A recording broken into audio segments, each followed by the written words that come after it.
Hey guys, Keaton here from TechSmart, and today we're going to be comparing the brand new Pebble Steel to the kind of older Samsung Galaxy Gear, and both of these smartwatches are absolutely fantastic, and they kind of fit two different types of consumers, and I really want to find out which is the best for which type of consumer, and which is truly the best bang for your buck. So quick note before we get into the comparison itself, if you guys want to win a Samsung Galaxy Gear or the brand new Pebble Steel, drop me a like down below, and while you're at it, drop me a comment down below letting me know which smartwatch you'd like to win. I'm really appreciative of all the support you guys have given us, and I'd like to go ahead and get back to you with some cool wearables like these new smartwatches. So without further ado, let's go and find out which is the best bang for your buck. So when you purchase the Samsung Galaxy Gear and the Pebble Steel, you're greeted with a few goodies within the box. So starting off with the Pebble Steel, once the top is popped, you see the gorgeous and luxurious smartwatch, and believe me, it looks absolutely fantastic. Up next, we have our two wrist straps, which are the steel band and leather band. Now, customizability of the bands is a lot more skewed than it was on the traditional Pebble, but the company has stated that they'll be rolling out more bands in the future, so that's always a big plus for customizability. Now, the bands feel fantastic and just feature the utmost quality, and that's something that I really do like on the Pebble Steel. And then up next we have some literature, which nobody ever really reads, and then the charging cable, which is different than the original Pebble's cable. So if you bought a ton of original Pebble cables to charge your original Pebble smartwatch, you're kind of out of luck and you'll have to go ahead and adopt the new type of cable, but I feel that it's a little bit more magnetic, so it's not always that bad. So on the other side of the table here, we are greeted with the Galaxy Gear, and it comes in a myriad of colors, and I kind of do like that, how you can kind of express which type of colors you want on your wrist with the Galaxy Gear. So in the box, you were presented with the watch at first sight. Then on the side, you're greeted with the funky charging cable, and we'll get into that a little bit later, a micro USB charging plug, and then the literature, which again, nobody really reads because it's kind of almost self-taught, and I think that's half the fun with these products. So moving on to hardware, both of these watches feature a unique experience. Both of these could be classified as luxury smartwatches, but only one can truly fulfill this title, as I like a watch that does give you a nice luxury experience, but also brings that core functionality that you do want in a smartwatch. So starting off with the Pebble Steel here, it feels absolutely phenomenal. I was keen on the initial Pebble and was a backer of it on Kickstarter, and I've just been in love with the entire concept from the start. So the watch face feels solid but carries a bit of weight to it, but that's not truly a deal breaker for me, as I kind of justify a watch being solid with the weight to it. It's just kind of the way my mind works. Also, the face is pretty appealing, and the display is the same size as it is on the original Pebble. Now the display looks fantastic and is surrounded by Gorilla Glass, and I really like the e-paper kind of display and how crisp everything truly is on it. Now the bands express the business class of this watch, as both the leather band and the stainless steel band look elegant, and I could easily rock both of these in any type of setting. Now they also feel pretty comfortable on the wrist, and that was kind of something I didn't really like about the initial Pebble, but I was able to kind of change that around with different bands I was able to pick up from third parties. So the charging cord is slightly more magnetic on this one, and is definitely different than you would see in the initial Pebble, and this is good because sometimes when you're charging it, the cord would become disconnected and you just find out that your watch wasn't charging after all, so I do like the new kind of charging cord on here. Now the buttons feel absolutely tactile on this watch, and that is something that I was a big lover on the initial Pebble, because I want to make sure I can get the tactility and the responsiveness when I am pretty much clicking a button, and this is definitely prominent on the Pebble Steel. It also features a RGB LED for notifications if you want to go ahead and see them on the watch. So overall, I'm a big fan of the hardware on the brand new Pebble Steel, and I definitely do think it is a big step up from the traditional Pebble that we've seen in the past. So while the Pebble Steel looks cool, the Galaxy Gear brings some notable hardware features to the table. Starting off, the watch has a good weight to it, and it's solely a touchscreen display with just one button on the side. So the touchscreen is pretty responsive, and it's in full color, so there's definitely a different experience there. Now in terms of the band, it's not customizable at the moment of recording this video, and it feels a bit plasticky and irritating on your wrist, and there's a reason for it not being customizable, and that's because on this watch there's a camera.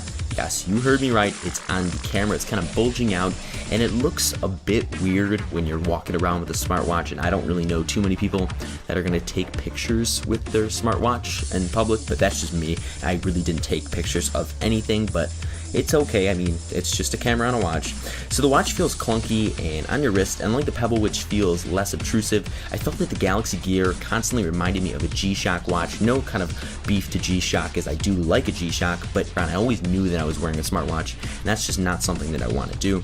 So charging is another ordeal here, as you have to put the Galaxy Gear in the charging cradle, then plug the micro USB cable in there, and it's just so funky, and I really wish it was either Qi charging or just plugging a micro USB cable directly into the watch. It would save me a lot of hassle, and it just looks so weird to dock, but I guess it's just a minor gripe in my own personal experience. So while the Galaxy Gear might feature some caveats, the build quality on here is top notch. It actually features metal, and I'd say while the band is a bit irritating on my wrist, you can definitely feel that it's sturdy and it's not going to be ripping anytime soon. Let's go ahead and dive into the specifications. So the Pebble Steel is waterproof up to 5 atmospheres, so showering and light swimming should be no problem whilst wearing the Pebble Steel, and that's something I really like. I like to be able to stick it on my wrist and just kind of do what I do in life and be able to be notified without having to take the watch off to go take a shower when I do go swimming. So the Pebble Steel weighs 0.63 ounces more than its predecessor and clocks in at 3.49 ounces with the stainless steel band on. So this steel is also 1mm thinner than the original Pebble, which is a big plus in my book, because whenever things get smaller but still boast the functionality, or a lot better functionality than the traditional one, that's always a big plus in my book. So the Pebble Steel is advertised to last 5 to 7 days on a single charge and connects both to your iOS and Android device via Bluetooth, and I was able to get around 5 to 7 days with my Pebble Steel, so that should be no problem, and that's a big thing that I do like on this watch, is having a nice big battery life on there. So one more key detail, the Pebble Steel only has 8 memory slots, so you can fill it with 8 apps or 8 watch faces, so you can store specific apps in the Pebble Locker, and we'll take a look at that a little bit later when we dive into the App Store part of this video. So moving to the Galaxy Gear, it features an 800 MHz processor, a 1.63-inch Super AMOLED display with a resolution of 320 by 320. It looks absolutely marvelous and features a full color spectrum, which I truly do like. So a big differentiator on the Galaxy Gear is the fact that it possesses 4 GB of internal memory and 512 MB of RAM. And then just another big differentiator here is the fact that it features a camera on a smartwatch, which is something I personally didn't think of or think would ever really happen to wearables, at least on your wrist. And the camera itself comes in at 1.9 megapixels, and it can also do 720p HD video up to 15 seconds. So in terms of weight here, the Galaxy Gear clocks in at 2.6 ounces, which isn't too bad compared to the Pebble Steel. And the battery on the Galaxy Gear will last you around 1.5 days to 2 days if you push it. I was able to get around 1.5 days most times, but that can all really depend on how much you are using the smartwatch. So if you're just kind of having it on your wrist and maybe notifying you every once in a while, 2 days should be no problem. Let's go and dive into the software and App Store functionality. So the Galaxy Gear pairs up with Samsung devices only, obviously with Bluetooth, and the amount of devices that it pairs up to is seriously skewed. I believe only 12 devices made by Samsung are currently compatible at the time of recording this video. So when you do go ahead and pair up your Galaxy Gear to your Samsung device, you're immediately greeted with Gear Manager. So what Gear Manager is it's almost like your App Store or brains of the smartwatches. That's where you're able to download applications backed by Samsung and other third parties like TripIt and eBay. So there's some pretty big gaps with a lot of these applications, and they definitely do need to be filled at a later date. Obviously, with coming out with a different type of watch, such as the Samsung Galaxy Gear 2, are just a massive update to fix all these gaps. Now, Samsung's UI in the Gear is quite nice. I do enjoy how one thing is per one slide. So you just swipe to the next page or slide, for example, and you're able to do the next command, and it's very clear and crisp. Some of my favorite applications or tasks kind of include the dialer and phone. I think it's really cool to call people from a watch, as there is a microphone and speaker on there, and it's not half bad, and I just think it's super cool. You can actually call someone from a watch. I feel like James Bond or Inspector Gadget, truly. And also the voice memos is very helpful for when I get those sudden ideas and I just want to go ahead and record them. But one major letdown is the lack of Google Now support, but I think an adjustment in the future is definitely what we'll need, either having a big update or just rolling out the Galaxy Gear 2 can kind of fix all these things and start to tailor the Galaxy Gear to a more to a larger type of audience. Pebble just recently released their App Store compatible with both iOS and Android, but at the time of filming this video, only the iOS app was finished and downloadable. But don't worry, the Android one will be coming at a later date. The original Pebble had limited customizability, similar to the Galaxy Gear right now, and the apps weren't plentiful, and certainly the number of third parties that weren't really interested at all, because they did not know if this kind of concept would take off. And yes, indeed, it did. That was then, but this is now. The Pebble App Store boasts apps, games, and beneficial tools that just make this watch truly a smartwatch.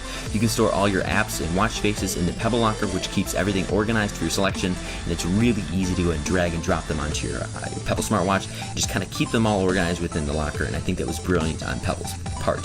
So the cool thing is Pebble's App Store is compatible with both models, and that's a good thing because they could have easily made this proprietary to the Pebble Steel and pissed a lot of people off.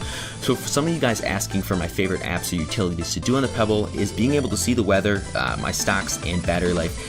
Those were really things I couldn't really find on the initial Pebble, so I'm super happy that you can go ahead and do that with a stock kind of face on the Pebble Steel. So on top of that, I can play games like Asteroids when I'm in class or on the train, which is super cool, as I like to kind of game on the little screen, and I think that's kind of a neat thing, and I'd like to see a few more games, kind of retro-y games, come to the Pebble Steel. But I keep asking myself this question: what if Flappy Bird came to the Pebble smartwatch? Jeez, I would just absolutely lose it. So overall, I think Pebble has seen the market and adapted their already successful smartwatch, the original Pebble, to a platform to accommodate the demand and just give everyone what they want on a smartwatch and truly make it smart. But additionally, I think Samsung has the right motives with their Gear Manager, with more developer integration and support and more device compatibility. I think a software update or a second model is essential to take the Galaxy Gear to the top.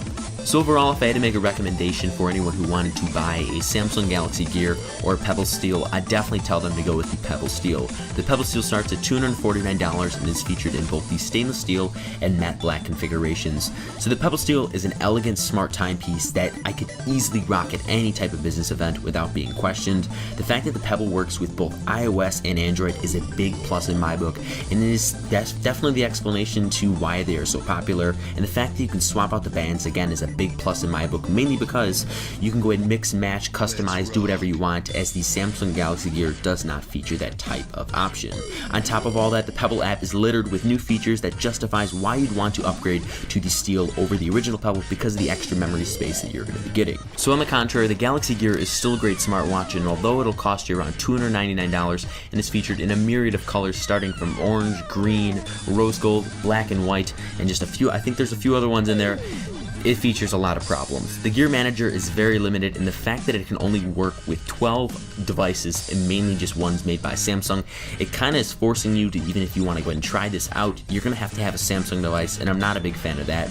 But I do think the cool features on here, the fact that the screen is colorful, it's very reactive, it's glass, and just the watch looks very elegant and high quality, I do like that a lot, and I do feel like James Bond having a camera and being able to make calls off a smartwatch, and I just constantly kept feeling badass that I had a camera on my smartwatch. I know it's really gimmicky, and it's kind of one of those things that's really something you wouldn't use and is very impractical, but you just feel like James Bond and definitely some kind of secret agent. So it's clear that Samsung has some improvement to make, and hopefully in the Galaxy Gear's predecessor, it can become more versatile and dominant and kind of build the Gear Manager up to where the Pebble App Store is right now.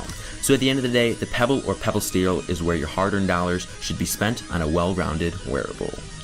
Thank you guys once again for watching this comparison where we directly compared the brand new Pebble Steel to the Samsung Galaxy Gear. Just a note on the Samsung Galaxy Gear here, I think it has a lot of potential. I think with the second model or the Samsung Galaxy Gear 2, all Samsung really has to do is increase the apps found in Gear Manager and increase the amount of devices it can be used for, and I think this is definitely a home run. If you guys enjoyed this comparison, go ahead and drop me a like down below, as it lets me know you guys want more comparisons like this, and I'd be more than happy to push more out to you guys because I truly do enjoy these types of videos, and I like to see which device truly reigns top when you compare hardware, specifications, usability, etc., and it really just tells you, the consumer, which is the best bang for your buck. Also, drop me a comment down below letting me know which smartwatch you'd personally buy and which smartwatch you'd personally like to win, as I'll be giving away a few of these to a few random commenters. And be sure to follow me on social media, or especially on Twitter. It'll be on your screen right here, or a link right below that like button, and that's where I'll announce the winners of the smartwatches periodically. And finally, go and subscribe to the channel to be notified when I produce a brand new video on a new comparison or a new giveaway, things along those lines. It's free, and it lets you know when a new video is coming your way. And there's an annotation on screen right now, or a link in the description below if you are watching on a mobile device. Thank you guys once again, and I look forward to seeing you in my next video. Bye-bye.